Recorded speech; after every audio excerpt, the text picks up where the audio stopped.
wabarakatuh.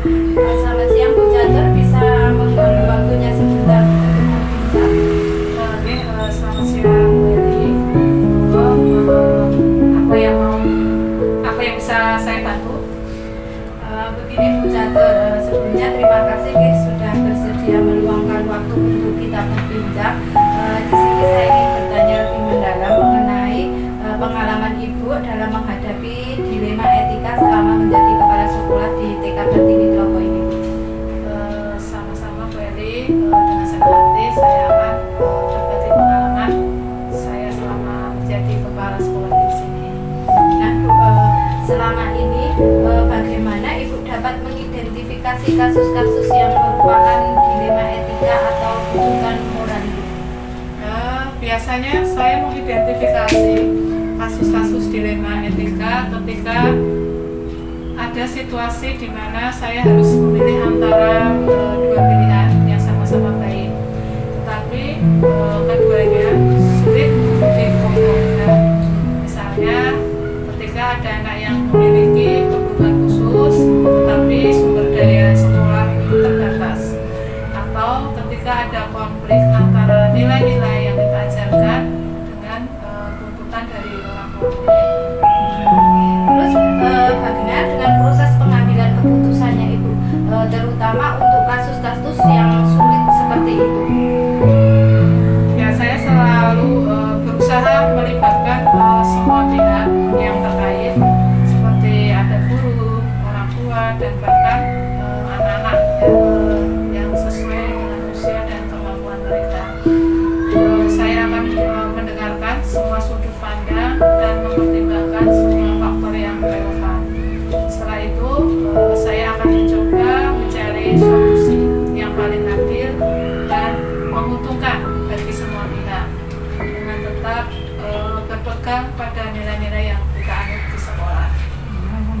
Terus langkah-langkah konkret apa yang biasanya Ibu lakukan Bu? Pertama-tama saya akan mengumpulkan semua informasi yang relevan tentunya.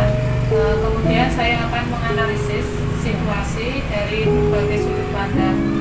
Setelah itu saya akan menyusun beberapa alternatif solusi. Barulah nanti saya akan memilih solusi yang kiranya tepat dan mempertimbangkan konsekuensi dari setiap pilihan. Terus untuk ini Bu, hal apa yang Ibu anggap paling efektif dalam mengambil keputusan seperti itu? Yang jelas itu komunikasi yang terbuka dan jujur, itu kunci utamanya. Selain itu penting untuk melibatkan semua pihak yang berkepentingan dan mendengarkan pendapat mereka dengan hati yang terbuka ya tentunya. Empati juga sangat penting karena kita harus bisa memahami perasaan dan perspektif dari orang lain. Apakah ada tantangan yang sering Ibu hadapi dalam mengatasi masalah tersebut Bu? Pastinya ada ya, untuk tantangan yang terbesar yaitu ketika semua pihak memiliki kepentingan yang berbeda dan sulit untuk menemukan titik temu. Selain itu, terkadang saya juga merasa terbebani dengan tanggung jawab untuk membuat keputusan yang benar. Terus bagaimana dengan prosedur penyelesaiannya untuk kasus dilema etika ini Bu? Apakah Ibu memiliki jawaban khusus untuk kasus seperti ini Bu? Kalau untuk jadwal itu tidak ada ya, tidak ada jadwal khusus, tetapi saya berusaha untuk menyelesaikan masalah itu secepat mungkin. Biasanya saya akan mengadakan pertemuan dengan pihak-pihak yang terkait untuk membahas masalah dan mencari solusinya seperti itu. Adakah yang membantu Ibu dalam mengambil keputusan ini Bu? Pastinya ada nih, saya sangat beruntung memiliki tim guru yang solid dan supportif seperti itu. Mereka selalu memberikan masukan yang sangat berharga untuk pengambilan keputusan ini. Selain itu, saya juga sering berdiskusi dengan kepala sekolah dari lembaga lain atau konsultan pendidikan untuk mendapatkan perspektif yang berbeda. Nah, terus pembelajaran apa yang Ibu dapatkan dari pengalaman ini? pengambilan keputusan etika merupakan proses yang kompleks ya Bu Eli ya, dan tidak selalu mudah, namun saya berusaha belajar bahwa dengan komunikasi yang baik, empati dan melibatkan semua pihak, kita bisa menemukan solusi yang terbaik. Selain itu penting untuk selalu belajar dan mengembangkan diri agar bisa menghadapi tantangan yang semakin kompleks ini. Menarik sekali Bu Catur. Terima kasih banyak Ibu atas waktunya dan wawancaranya kepada Bu Catur. Sekali lagi saya ucapkan terima kasih. Semoga Ibu bisa melanjutkan aktivitas Ibu kembali.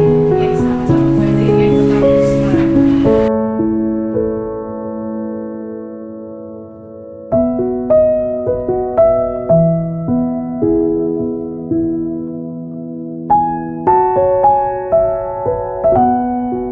Selamat siang Bu Eko, bisa mengganggu waktunya sebentar untuk kita berbincang. Selamat siang juga Bu Eli. Boleh Bu, apa yang bisa saya bantu Bu Eli? Ya Bu Eko, terima kasih banyak sebelumnya atas waktunya. Begini Bu Eko, saya ingin bertanya lebih mendalam mengenai proses pengambilan keputusan yang selama ini Ibu lakukan, terutama dalam kasus-kasus dilema etika yang seringkali muncul di lingkungan sekolah Ibu, termasuk ketika memiliki koperkan Ibu. Sama-sama Bu Eli, senang sekali bisa berbagi pengalaman dengan Bu Eli. Gini Bu, selama ini bagaimana Ibu dapat mengidentifikasi kasus-kasus yang merupakan dilema etika atau penunjukan moral di lingkungan sekolah Ibu? Biasanya saya bisa mengidentifikasi kasus dilema etika ketika ada dua pilihan yang sama dan memiliki alasan yang kuat, namun sulit untuk memilih salah satunya tanpa mengorbankan nilai lainnya.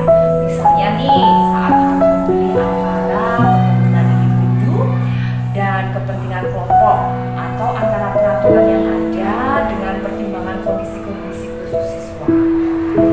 Nah terus bagaimana dengan proses pengambilan keputusan itu sendiri? Saya biasanya melibatkan beberapa pihak dalam mengambil keputusan, seperti ada guru yang terkait, kemudian wali murid, dan kadang-kadang juga melibatkan siswa yang sudah tua, yang bisa memikir. Ya. Kami juga mendiskusikan berbagai aspek dari masalah tersebut, mulai dari fakta-fakta yang ada, nilai-nilai yang terkandung, hingga potensi dampak dari satu pilihan. Setelah itu, kami akan mencoba mencari solusi terbaik yang bisa mengakomodasi semua kepentingan yang ada. Nah, untuk langkah-langkah konkret apa saja yang biasanya Ibu lakukan? Biasanya pertama, saya akan mengumpulkan semua informasi yang relevan. Kemudian saya akan mengidentifikasi nilai-nilai yang bersinggungan dalam kasus tersebut. Setelah itu, saya akan mencoba mencari solusi alternatif yang mungkin ada. Kemudian terakhir, saya akan memilih solusi yang paling sesuai yang dengan nilai-nilai sekolah dan kepentingan dari semua pihak yang terlibat. Menurut Ibu, apa yang paling efektif dalam pengambilan keputusan pada kasus-kasus dilema etika? Yang paling efektif adalah melibatkan semua pihak yang berkepentingan. Dengan melibatkan mereka semua, kita bisa mendapatkan berbagai perspektif yang berbeda dan menemukan solusi yang lebih komprehensif. Selain itu, penting juga untuk selalu berpegang pada nilai-nilai sekolah dan juga etika. Tentu dalam hal ini Ibu pasti mendapatkan tantangan Ibu. Apa yang tantangan yang Ibu hadapi ketika melakukan penyelesaian dilema etika ini? Tantangan pasti ada ya. Tantangannya salah satunya adalah ketika semua pihak memiliki pendapat yang berbeda dan ya sulit untuk mencapai satu kesepakatan. Selain itu, terkadang juga kita juga dihadapkan pada situasi yang sangat kompleks sehingga sulit untuk menemukan solusi yang sempurna. Apa Ibu memiliki prosedur khusus dalam menghadapi kasus-kasus dilema etika tersebut? Biasanya saya akan mencoba menyelesaikan masalah secepat mungkin pastinya ya. Kemudian namun saya tetap akan memperhatikan nih prosesnya juga.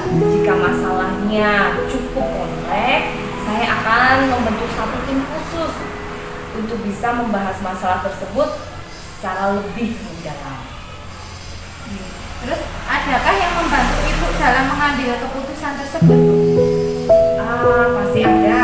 Saya banyak dibantu oleh rekan-rekan guru, kemudian wali murid, dan juga literatur tentang etika pendidikan. Selain itu, pengalaman-pengalaman sebelumnya juga sangat membantu saya dalam saya mengambil Yang terakhir Ibu Eko, dari sesi wawancara ini, apa yang Ibu pelajari dari pengalaman yang Ibu ambil ketika mengambil keputusan ini, terutama dalam kasus-kasus dilema etika ini? Saya belajar bahwa setiap kasus itu adalah unik dan membutuhkan penanganan yang berbeda-beda. Selain itu, saya juga belajar bahwa penting untuk selalu bersikap terbuka, mendengarkan semua pendapat dan mencari solusi yang terbaik untuk semua. Baik Bu Eko, terima kasih atas waktunya, terima kasih banyak atas waktunya untuk kita bisa sharing dan ngobrol. Monggo silahkan kalau melanjutkan aktivitas Bu Eko. Demikian sesi wawancara kita. Terima kasih Bu Eli, sama-sama.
Thank you.